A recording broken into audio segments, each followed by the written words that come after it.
opened my eyes to darkness. A sharp, pounding pain throbbed in my skull, as if someone was hammering nails into my brain. My body felt numb, my limbs heavy and unresponsive. Cold metal pressed against my back. I was lying on a steel table. Blinking, I tried to adjust to the dim light. A single flickering bulb hung from the stained ceiling, casting trembling shadows across the room. The air was thick with the stench of mildew and something else, something rotten. I took a slow, shaky breath and forced myself to sit up. My legs trembled beneath me. I scanned my surroundings. A small, decayed room with peeling walls, rusted medical equipment, and old, broken cabinets. Where am I? More importantly, why am I here? I struggled to remember, but my mind was a blank slate. No memories, no clues, nothing. It was as if someone had wiped away my past, leaving only a deep, unsettling void. A faint rustling sound echoed from the corner of the room. I froze. Slowly, I turned my head. Nothing. But I could feel it. Something was there, watching me. A sharp creak cut through the silence. The door, it was opening. I held my breath. Someone was standing on the other side. The door creaked open, inch by inch, revealing nothing but darkness beyond. My heartbeat pounded in my ears. The air grew heavier, colder. Then, from the shadows, a figure emerged. He was tall, dressed in a white hospital gown. At first, I thought he was a doctor, until I noticed the stains. Dark, crimson stains. The fabric clung to his body in patches, soaked with something too thick to be just water. But the worst part was his face. Or rather, the absence of it. His head was completely wrapped in filthy, blood-stained bandages. No eyes, no mouth, no expression. Yet I felt his gaze pierce through me. I wanted to speak, to scream, to demand answers, but my throat locked up. My entire body screamed at me to run, but my legs refused to move. Then, he stepped forward. The sound of his foot touching the floor echoed unnaturally loud, like a wet slap against stone. Another step, and another. He was coming straight towards me. Panic surged through me like ice in my veins. I had to move. The bandaged man took another slow step, his blood-stained gown brushing against the floor. A low, wheezing sound escaped from beneath his wrappings, like someone struggling to breathe through shattered lungs.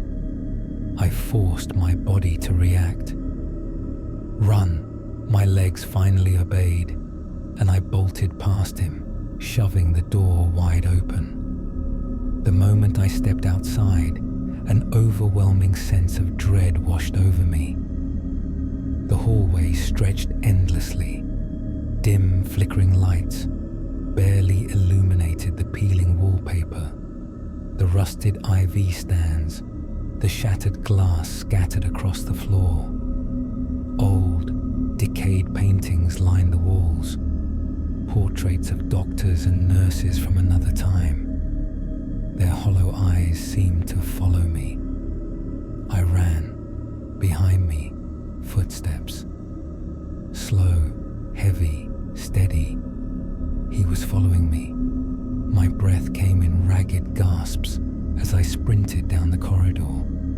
Then, from the corner of my eye, I saw something that made me skid to a halt. A framed photograph on the wall. A group of doctors and nurses stood, smiling stiffly at the camera. The image was old, yellowed with age, but behind them, in the darkened corner of the room, a shadowy figure stood, barely visible. And the worst part, I recognized it. A chill crawled up my spine. Suddenly, from behind me, a sound. Not footsteps this time. Something whispering, and it was right next to my ear. I'm spun around, my breath caught in my throat. No one was there, but I must have felt something, an invisible presence lingering in the cold air. My skin prickled as if unseen fingers were grazing against it. The whisper had vanished, but the silence that followed was even worse. Then, footsteps. Slow, measured, coming closer. I ran. The hallway twisted and turned, leading me deeper into the hospital. My heart slammed against my ribs, my legs burned, but I didn't dare stop. The walls seemed to narrow, pressing in around me, suffocating me. Up ahead, I saw a door. A metal plaque on it read, Ward 66, restricted. I didn't care. I grabbed the handle, twisted it, locked. I slammed my fist against the door in frustration. The footsteps behind me were getting closer. Then, a metallic click. The door unlocked by itself. I hesitated for a fraction of a second. Bad idea. A hand clamped around my shoulder. Ice-cold fingers, bony, too many of them. I didn't look back. I threw myself into the room and slammed the door shut. Silence. My chest rose and fell in ragged breaths. My trembling hands pressed against the door, waiting for it to be ripped open. But nothing happened. Then I realized I wasn't alone in this room. The room was cold, even colder than the hallway. As I stood there, catching my breath, the dim light revealed more of my surroundings. The air smelled of decay, like the rest of the hospital, but there was something else here. A musty, sour scent, as if something had been left to rot in the dark for years. I turned around slowly, every inch of my body on alert. The room was sterile, with a single metal bed in the center. A pale, gaunt figure lay on it, staring at the ceiling. At first, I thought it was just another abandoned patient, another ghost of this place. But as my eyes adjusted to the dark, I saw the movement. The figure was breathing. Slowly, deliberately, it turned its head toward me, its eyes, empty black sockets. No pupils, no irises, just dark, endless voids. But they were looking directly at me. I took a step back, my pulse quickening. The figure's mouth twitched, and then a voice, hollow and dry, echoed through the room. "You shouldn't be here." The words hung in the air, heavy and foreboding. My heart skipped a beat. I wasn't sure if I was hearing it or imagining it. It's too late now. I recoiled, my skin crawling. My legs felt weak beneath me, but I couldn't move. My body froze, locked in place. The patient's lips stretched into a grotesque smile. The black voids that were once eyes narrowed. They'll come for you. You're one of us now. My breath caught in my throat. My hands began to tremble uncontrollably. Suddenly, the room grew colder, and I realized that I wasn't alone. The darkness itself seemed to be closing in, surrounding me. The coldness in the room intensified, and I felt a strange pull toward the far wall. I wasn't sure why, but something in me urged me to move. Slowly, I forced my legs to take a step, then another, despite every fiber of my being screaming to flee.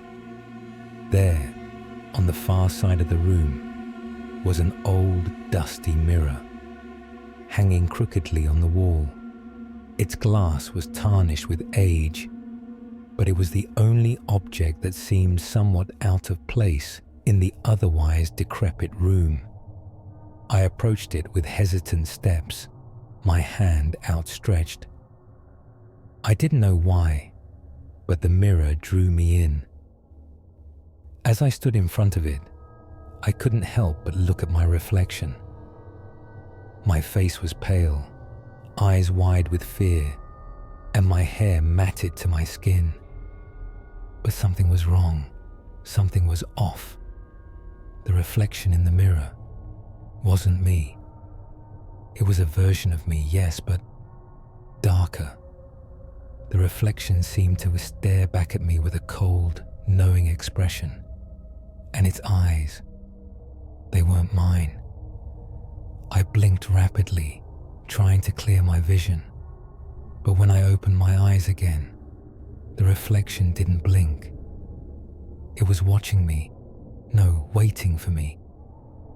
I stepped back, my heart pounding in my chest. What was happening? Before I could move, the reflection smiled.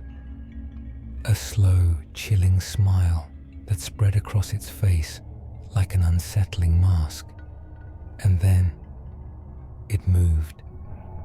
My reflection turned its head, slowly at first, and then, too quickly, it locked its gaze with me. It wasn't just mimicking me anymore, it was alive. It raised its hand and pointed at me. You shouldn't have come. The voice that came from the mirror was not mine, but it was familiar. It was the voice of the man in the hallway. I stumbled backward, my breath shallow, my legs wobbling. The room seemed to close in on me, the walls pressing tighter, as if the very building were alive, hungry. The reflection in the mirror wasn't just a reflection anymore. I couldn't tear my eyes away from the mirror. My reflection, no, it wasn't me anymore. It wasn't some twisted image of myself. It was something far worse. It moved with a strange confidence, its smile growing wider, more unsettling. I turned, the air thick with panic, and dashed toward the door I had entered through. But when I reached for the handle, it was gone. I looked around, frantic. The room was no longer the same. It was smaller, darker, suffocating. The walls were closing in, and the mirror seemed to grow larger, its edges creeping toward me, as though it were pulling the very room into itself. A sudden noise. Footsteps. I spun around.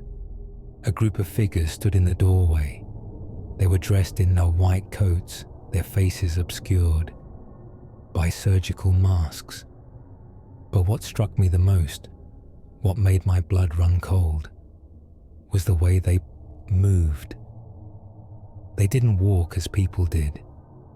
Their bodies were stiff, jerky, like marionettes being pulled by invisible strings, and their eyes empty. There were no pupils, no whites, just dark, hollow voids staring at me. but somehow I could feel their gaze crawling over my skin, piercing deep into my soul. One of the figures took a step forward. I wanted to run, but my legs felt as if they had been filled with lead. I was frozen. The figure lifted its gloved hand and pointed at me. The voice that followed was soft, distant, but unmistakably cold. "She is one of us now." I opened my mouth to scream, but no sound came. My throat had gone dry, the air thick as if it were closing around me. Another figure stepped forward. This one had a syringe in its hand. The needle gleamed under the dim light. "You cannot escape," it said, its voice monotone, devoid of any emotion. I tried to back away, but the mirror, it was everywhere now. Its reflection swallowed the walls, the ceiling, the floor. I couldn't escape. The doctors closed in, their steps in perfect unison, their hollow eyes never leaving mine. I felt the cold sting of the needle before I could react. The last thing I saw before everything went black was the reflection in the mirror. And this time, it wasn't smiling. I awoke in a new room, but nothing was new about it. The walls were darker here, coated in years of grime. The same oppressive silence hung in the air, thick with the weight of forgotten memories. My body ached as I forced my eyes open.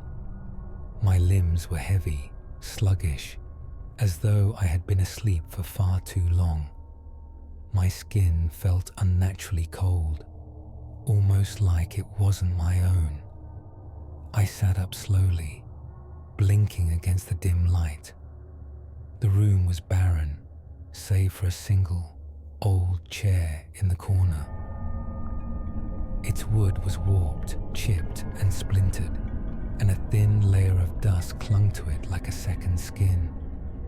In the far corner, there was a window, but it was boarded up tightly. No light from the outside, no way to escape. And then I heard it, a low whisper, just beyond my hearing, but it felt like it came from all around me. "You're one of them now." The voice was familiar, and it sent a chill through my bones. It was the same voice from the mirror, the same hollow whisper. I jumped to my feet, my heart pounding, my breath quickening. I spun around, desperately trying to locate the source of the voice, but there was no one here. Yet the voice came again, this time, clearer. The forgotten ones, just like us. I turned and saw them, figures, shadows, clinging to the edges of the room.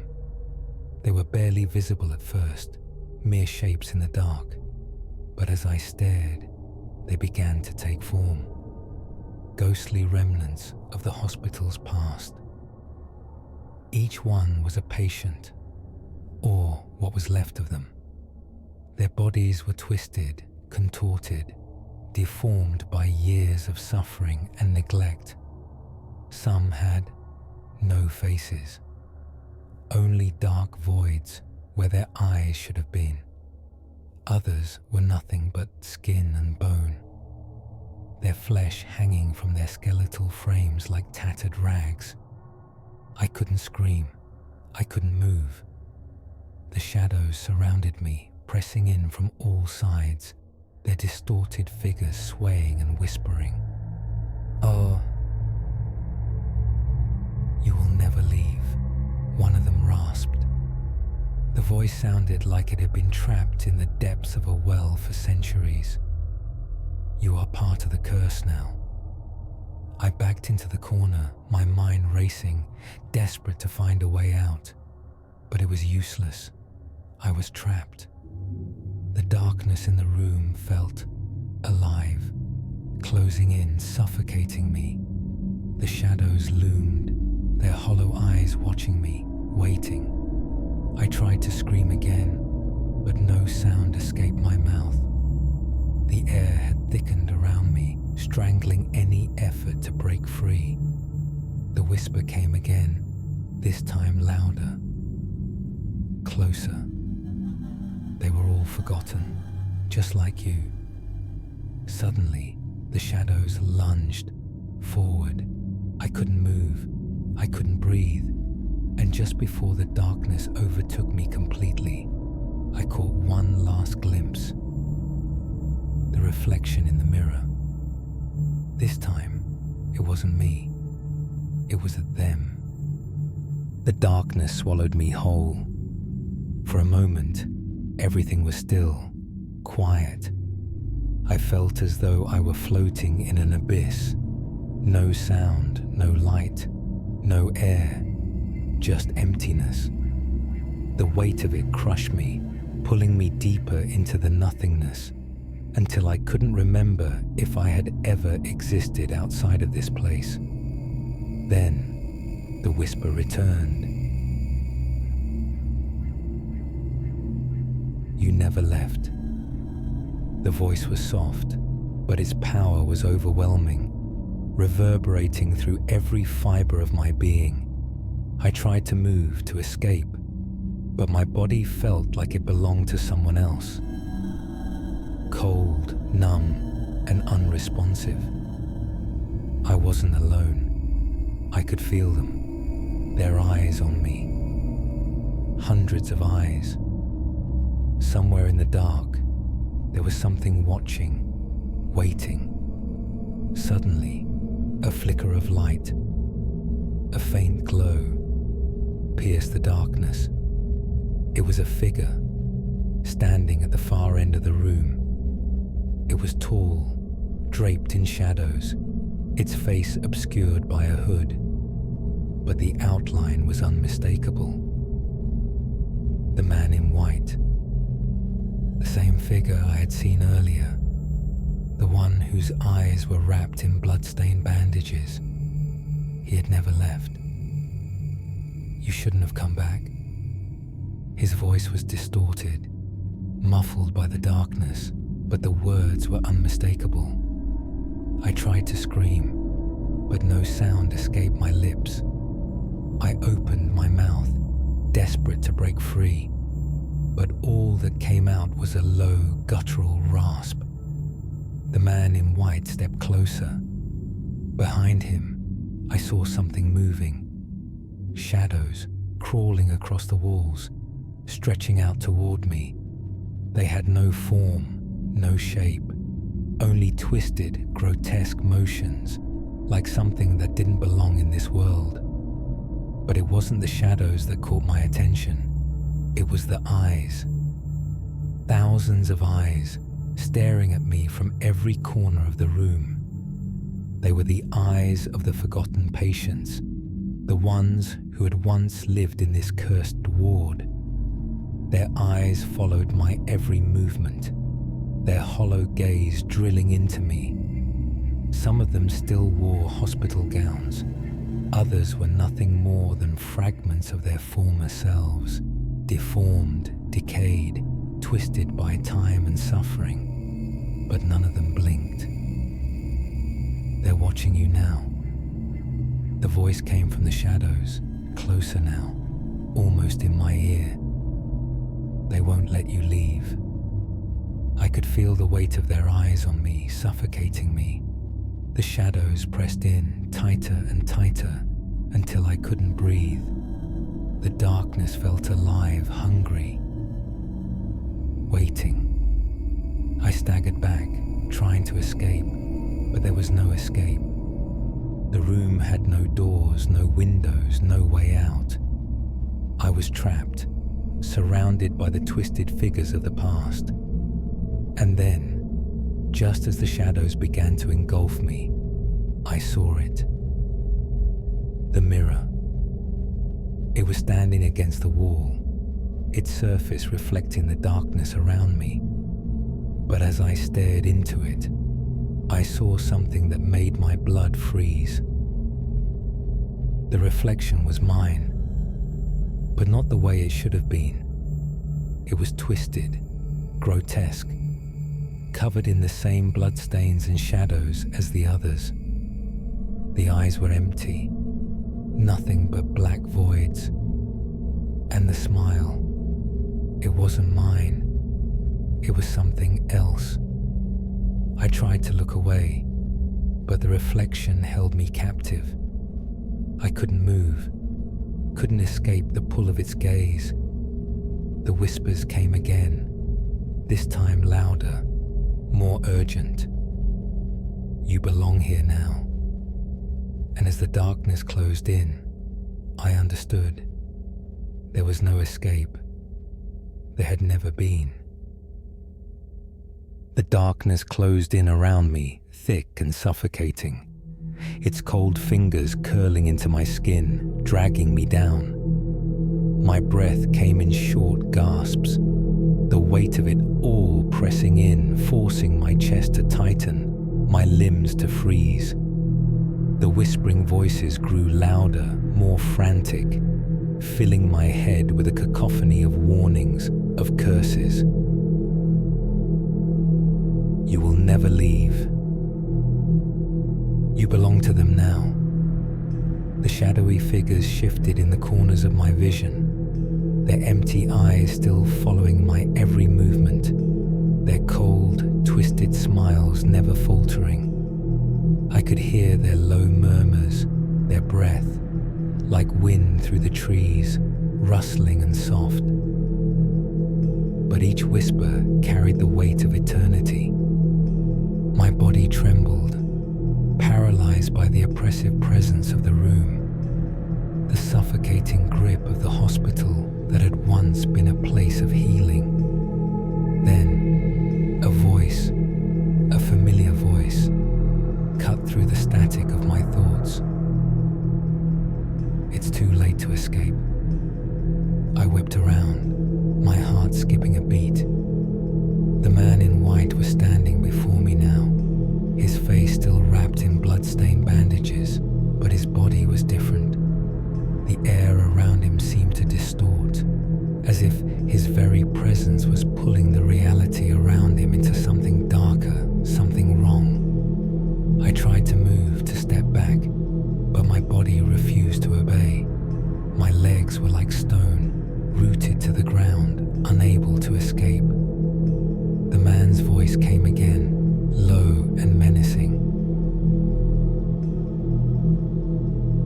You were brought here for a reason.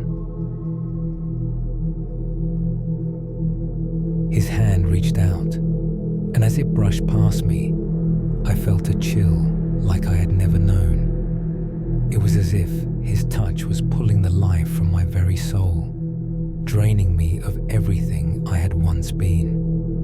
I wanted to scream, but no sound came. My mouth opened, but only a hollow rasp escaped. And then, as I stood there, a part of me already slipping away into the darkness, I saw it, the reflection. In the mirror, I was no longer human.